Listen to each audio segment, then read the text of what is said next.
कराची में तेज़ और गर्द आलूद हवा का राज। सिंध असेंबली के सामने जमात इस्लामी के धरने के टेंट्स उखड़ गए। पापोश नगर में स्कूल की दीवार गिर गई। तेज़ हवा का सिलसिला शाम तक जारी रहने की पेशगोई।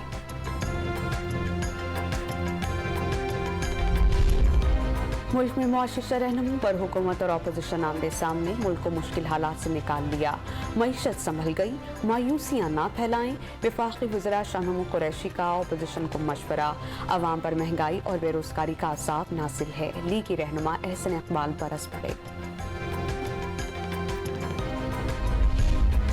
मुल्क में कोरोना वबा ने सारे रिकॉर्ड्स तोड़ दिए। एक ही रोज में 7,678 केसेस रिपोर्ट। टेस्ट पॉजिटिव आने की शरह 13% हो गई। कराची में 45%, इस्लामाबाद में 18 और पेशावर में 16% की शरह से केसेस रिपोर्ट।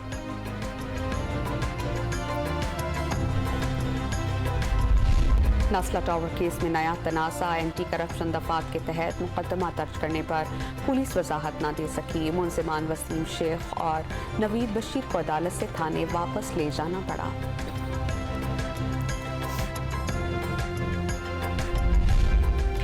और यूरोपीय यूनियन ने काबुल में सफारतखाना खोल लिया। वफ्द की मौजूदगी का मतलब तालिबान हुकूमत को तस्लीम करना नहीं।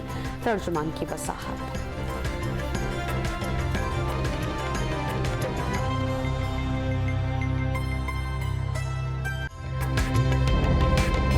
ताज़ा तरीन वीडियोस के लिए हमारा YouTube चैनल सब्सक्राइब करके बेल आइकन प्रेस करिए ताकि आपको मिले हर अपडेट सबसे पहले।